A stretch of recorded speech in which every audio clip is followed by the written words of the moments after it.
Dua, tiga.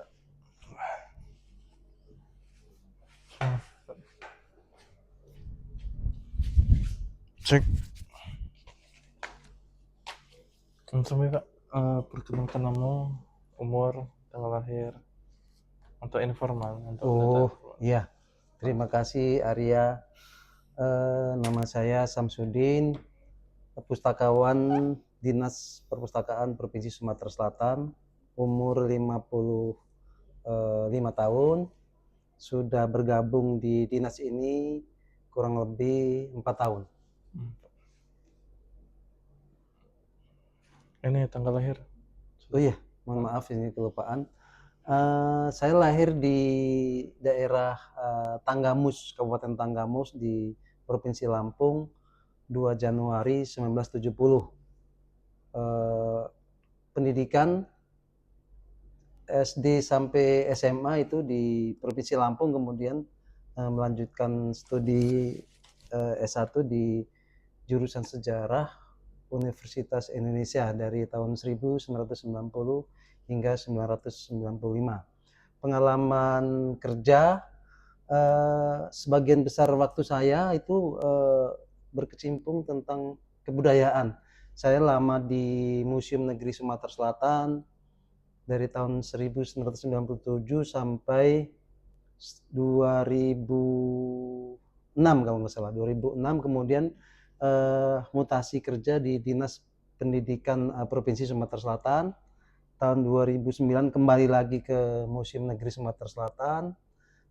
Sampai tahun 2012 ke Dinas Kebudayaan dan Pariwisata Provinsi Sumatera Selatan. Kembali lagi ke museum misalnya, kemudian tahun 2021 ikut impasing menjadi bagian dari pustakawan di Dinas Perpustakaan Provinsi Sumatera Selatan sampai sekarang. Itulah CV singkat saya. Terkait dengan pelestarian naskah kuno ini, apa saja Pak strategi dalam melestarikan naskah kuno? Dinas Perpustakaan Provinsi Sumatera Selatan merupakan sebuah lembaga atau institusi yang memang memiliki tanggung jawab terkait dengan pelestarian naskah kuno, utamanya di wilayah kerja Provinsi Sumatera Selatan, meliputi 17 kabupaten kota yang ada di Sumatera Selatan. Ada strategi atau beberapa tahapan di dalam pelestarian naskah kuno. Yang pertama itu terkait dengan pendataan naskah kuno, kemudian yang kedua itu pemetaan, yang ketiga konservasi atau restorasi naskah kuno, dan yang keempat itu program alih media atau digitalisasi. Jadi itulah 4 hal pokok yang menjadi bagian dari pengelolaan naskah kuno di Dinas Perpustakaan Provinsi Sumatera Selatan. Arya. Apakah ada peraturan untuk sebagai acuan lah melestarikan naskah kuno Iya, tadi? betul sekali. Jadi terkait dengan regulasi atau aturan terkait dengan pelaksanaan pengelolaan naskah kuno ini ada beberapa rujukan isinya. Yang utamanya pertama adalah Undang-Undang Nomor 43 Tahun 2005 tentang 2007, mohon maaf isinya tentang perpustakaan. Di dalamnya juga dibahas tentang naskah kuno meskipun belum sangat lengkap karena itu merupakan undang-undang, nanti harus ada penjelasan tambahan. Yang terbaru adalah Undang-Undang Nomor 9, mohon maaf, Kepala apa namanya, SK ya, Surat Keputusan Kepala Perpustakaan Nasional Republik Indonesia Nomor 9 Tahun 2024 tentang pelestarian naskah kuno. Nah, ini yang terbaru yang menjadi rujukan atau semacam petunjuk di dalam pengelolaan naskah kuno di berbagai instansi, utamanya di Dinas Perpustakaan, baik itu nasional, kemudian provinsi maupun kabupaten kota. Selanjutnya, apa tantangan sejauh ini dalam melestarikan naskah kuno? Dinas Perpustakaan Provinsi Sumatera Selatan ini kan belum lama ya misalnya, jadi menggeluti atau berkecimpung di dalam naskah kuno ini.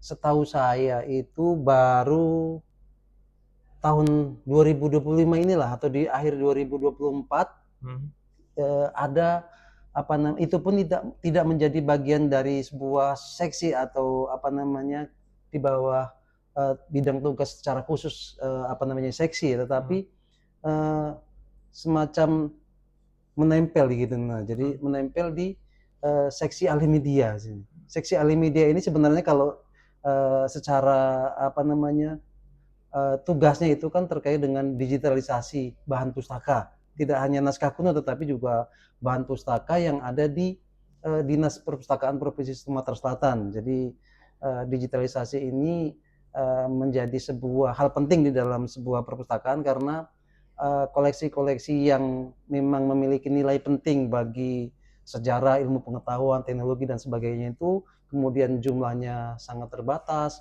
usianya sudah sangat tua, kemudian kondisi fisiknya juga sudah mengkhawatirkan, ini wajib digitalisasi kayak gitu. Jadi itulah yang mendasari apa tadi pertanyaannya, mohon maaf lupa saya. Tantangan utama. Tantangan misalnya kan. Jadi karena baru ya. Jadi karena baru pasti banyak tantangannya.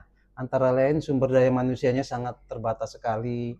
Kemudian sarana prasarana juga, keanggaran dan lain-lain lah, sangat banyak tantangannya. Tapi itu tidak menjadi sebuah kendalanya sangat berarti pasti, tapi tidak menjadi upaya kami untuk melakukan pelestarian. Kami terus berusaha karena bagaimanapun juga ini menjadi tusi yang harus dilakukan atau dilaksanakan oleh Dinas Perpustakaan yang menjadi keharusan karena undang-undang sudah melakukan atau berbicara tentang pelestarian naskah kuno di tingkat provinsi di seluruh Indonesia seperti itu. Kemudian apa harapan Bapak untuk generasi yang akan datang yang yang mau bekerja sini dalam bidangnya gitu? Saya sangat respect sekali ya dengan anak-anak muda yang menggeluti utamanya naskah kuno. Jadi yang belajar dengan serius, yang mencintai naskah kuno itu dengan hati, itu sangat respect sekali. Jadi harapan saya muncul atau timbul generasi muda yang memang respect dengan naskah kuno, karena inilah yang akan menjadi tulang punggung di dalam pelestarian naskah kuno. Tanpa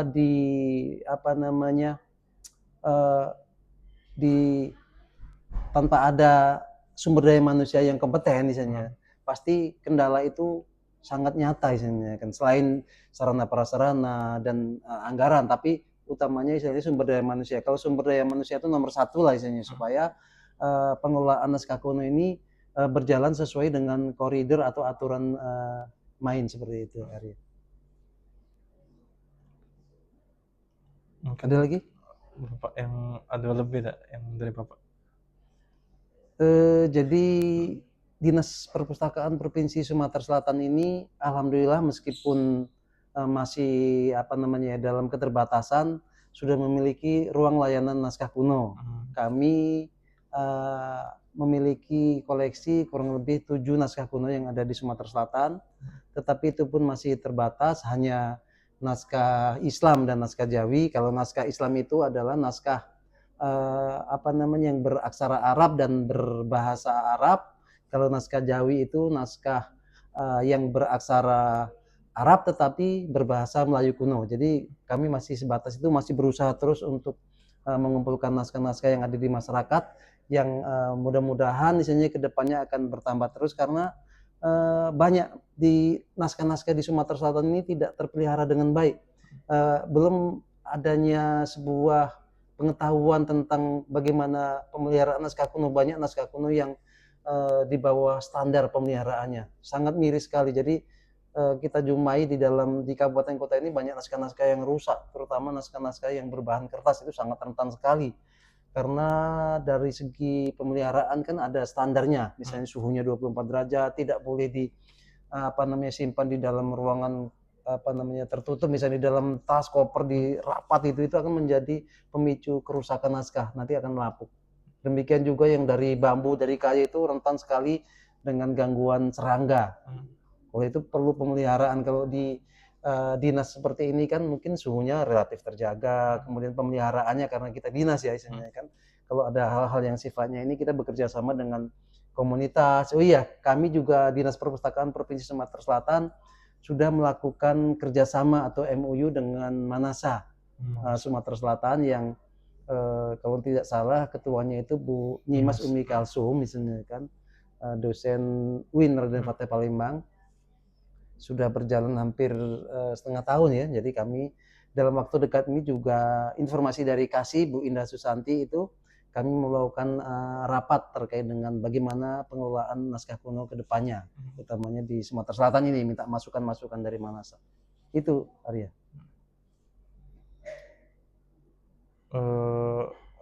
Rencana kedepannya ini Dispustaka mau kerjasama atau ke tur ke perpustas untuk melakukan pembinaan atau koordinasi terkait naskah kuno ini, Pak?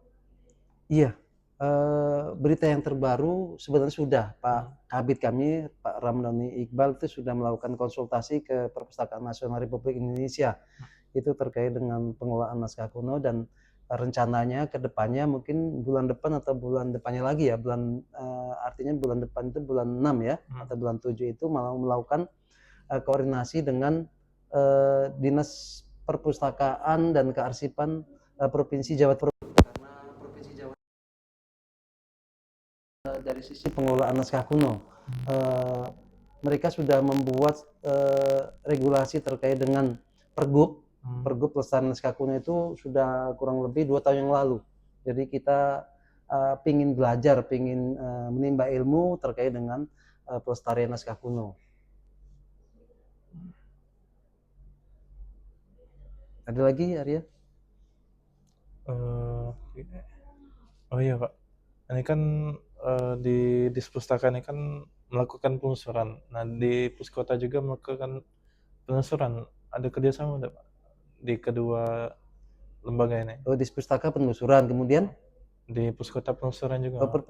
jadi gini, pastilah ada kaitannya, ada hubungannya sama-sama dinas perpustakaan, tetapi sudah diatur di dalam regulasi, termasuk di dalam SK Kepala Perpustakaan Nasional Republik Indonesia nomor 9 tahun 2024. Kalau wilayah kerja Dispustaka kota kabupaten kota itu wilayahnya ya wilayah kabupaten kota, misalnya Kota Palembang. Jadi wilayah kerjanya di wilayah Kota Palembang, tidak boleh intervensi ke Keluar. di kabupaten kota. Tetapi boleh misalnya kan menggali naskah-naskah kuno yang ada kaitannya, ada hubungannya dengan Palembang misalnya, yang ada misalnya di Belanda, di Leiden misalnya, ada di Arsip Nasional di Jakarta, ada di Perpustakaan Nasional di Jakarta, itu boleh melakukan misalkan pendataan atau melakukan studi apalah segala macam itu boleh misalnya kan.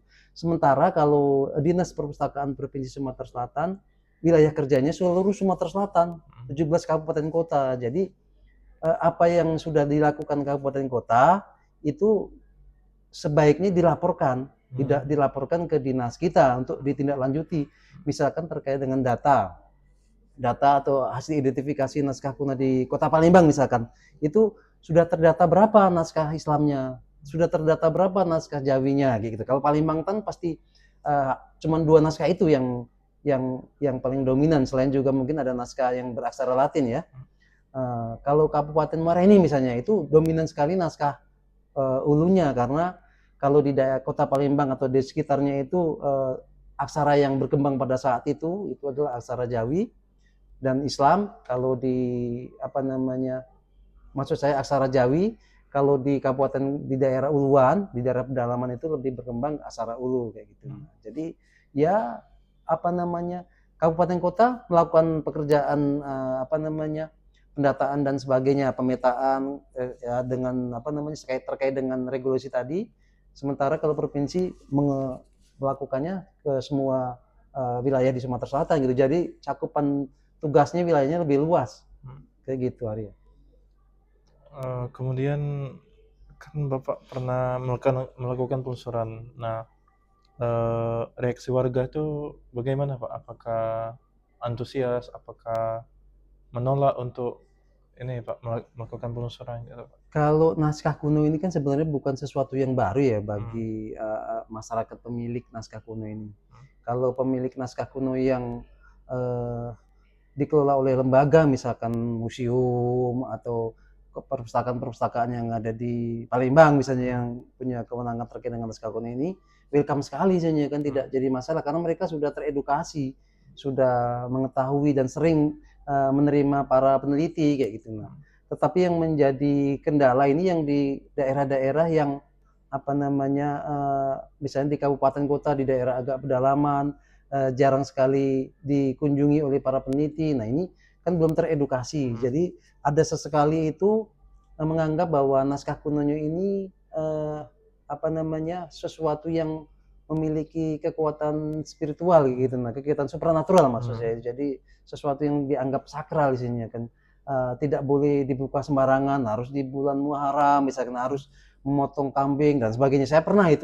itu. Kemudian ada sebuah pengalaman misalnya kan ketika apa namanya diperbolehkan dibuka di dalam sebuah wadah atau kota misalnya kan ternyata rusak di 4 Lawang kalau nggak salah. Hmm. Itu hancur naskah kunonya misalnya kan. Jadi naskah kunonya hancur misalnya kan tinggal banyak dimakan oleh rayap. Nah, itu kan karena dianggap sakral tidak pernah dibuka misalnya kan karena takut misalnya kan.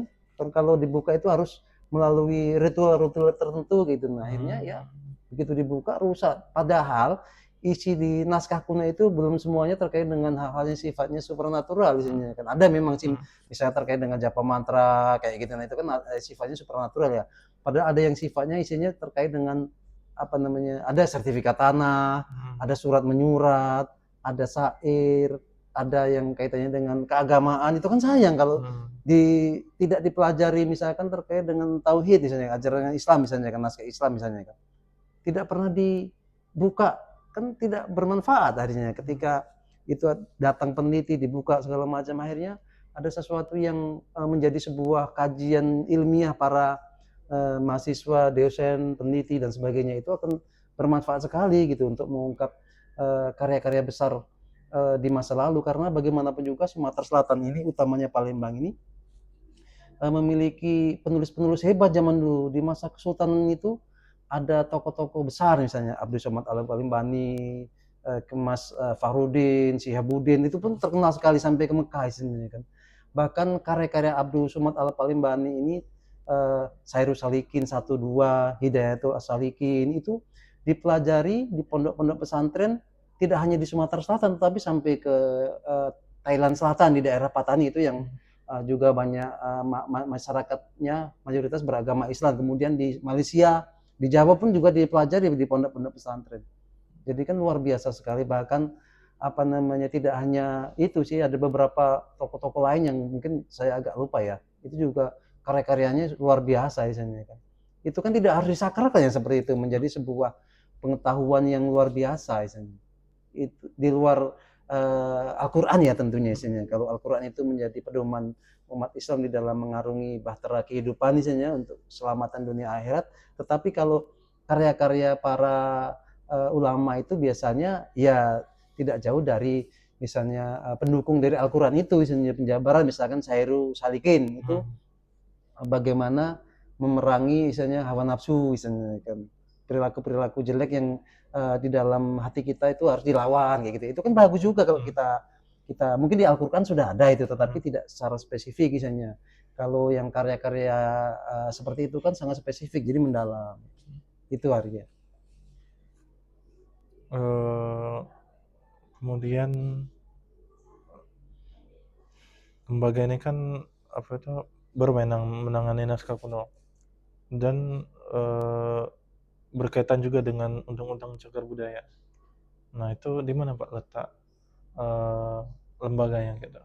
Jadi kebetulan saya sendiri misalnya kan sejak 2017 itu menjadi salah satu bagian dari tim ahli cagar budaya Provinsi Sumatera Selatan ya. Hmm. Jadi cagar budaya ini juga ada tim-timnya gitu. Nah, Hmm. mulai dari nasional, provinsi, kabupaten, kota gitu.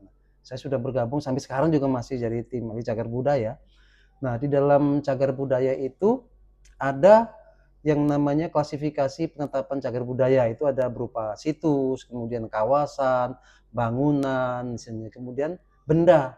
Nah, naskah ini menjadi salah satu bagian dari cagar budaya dalam wujud benda gitu. Nah, jadi apa namanya juga mempunyai nilai penting misalnya kan yang harus mempunyai nilai penting catatannya itu usianya di atas 50 tahun, kemudian mempunyai nilai penting bagi sejarah, pengetahuan, teknologi, agama dan pariwisata. Nah, seperti itu. Jadi tidak semua benda itu bisa direkomendasikan menjadi cagar budaya tetapi ada aturannya kayak gitu, petunjuk teknisnya seperti itu. Jadi kalau naskah kebetulan tetapi apa namanya pengalaman saya selama jadi tim ahli cagar budaya ini belum satu pun naskah kuno yang direkomendasikan oleh kabupaten kota, diusulkan kabupaten kota itu ditetapkan menjadi cagar budaya.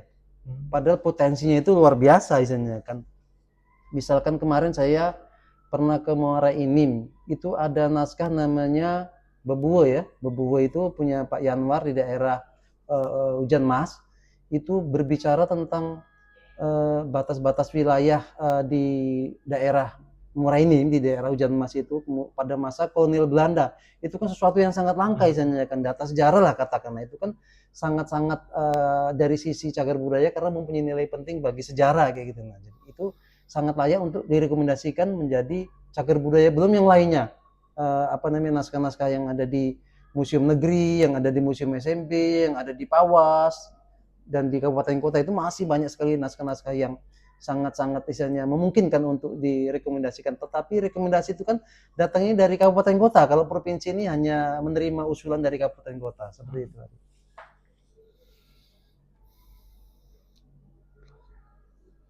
Boleh Pak. Kamu kan harus siap.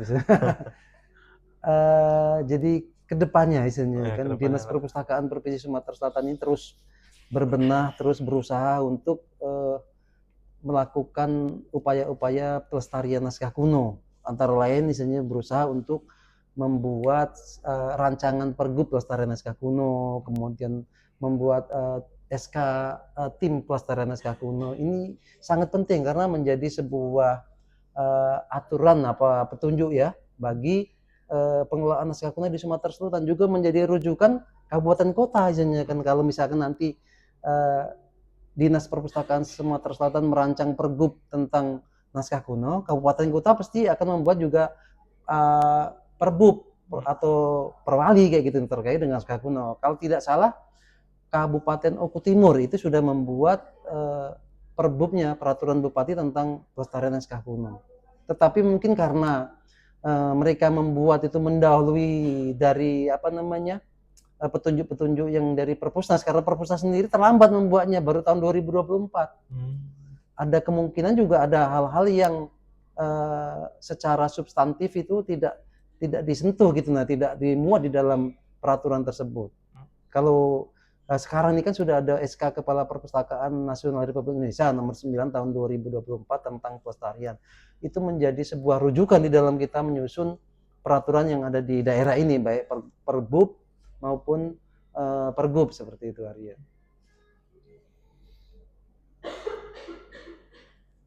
Untuk program tim pelestarian tadi kayak mana Pak? Jadi kalau tim pelestarian ini kan dibentuk kalau menurut peraturan Kepala Perpustakaan Nasional itu kalau di wilayah Dinas Perpustakaan Provinsi ini yang berhak menjadi apa namanya stakeholder atau yang menandatangani adalah gubernur kan. Kalau kita Sumatera Selatan berarti gubernur Sumatera Selatan. Kemudian pengarahnya itu Sekda, Sekretaris Daerah Provinsi Sumatera Selatan. Kemudian boleh memasukkan nama-nama pejabat terkait disanjungkan ketuanya itu Kepala Dinas Perpustakaan. Ini saya bicara regulasi terkait dengan peraturan SK Kepala Perpustakaan ya. Ketuanya nanti Kepala Dinas Perpustakaan, kemudian sekretarisnya itu bisa sekretaris dan atau kepala bidang. Kemudian anggotanya ini terdiri dari filolog. Kalau kita belum memiliki filolog berarti bisa mengambil dari luar. Misalnya kalau di Sumatera Selatan ini ada Bu Nyimas Umi Kalsum dan sebagainya. Kemudian ada ahli IT misalnya. Kalau ahli IT insya Allah di dinas kita ada beberapa misalnya tidak jadi masalah kalau ahli IT. Kemudian pustakawan, saya sendiri pustakawan juga melibatkan apa namanya tim ahli media misalnya kan, staf ahli media misalnya untuk melaksanakan itu dan yang lebih penting adalah tim konservasi dan restorasi, karena bagaimanapun juga nanti naskah kuno yang mengalami kerusakan atau kondisi fisiknya tidak layak untuk disajikan atau dipamerkan, itu harus dikonservasi dulu. Jadi dikonservasi dulu baik dalam bentuk pemeliharaan secara preventif maupun kuratif. Preventif itu sifatnya pencegahan, naskah kuno yang kondisinya masih bagus dijaga, dikasih media dan saran atau media, kemudian obat-obatan misalnya kan pencegahan misalnya. Kalau dalam bentuk herbal misalnya dalam bentuk bisa rempah-rempah ya, cengkeh, lada, itu juga untuk mencegah datangnya serangga gitu, nah yang merusak naskah. Kemudian kuratif itu sudah sifatnya naskah-naskah yang sudah rusak kita perbaiki misalnya, baik misalnya halamannya lepas, ada yang sobek dan sebagainya dan sebagainya. Nah itu jadi ada 2 konservasi. Mungkin itu saja, Pak. Iya, baik Arya, terima kasih atas kesempatannya, sudah diberi kesempatan untuk melakukan wawancara dengan Arya. Betul, Pak. Tuh, ya.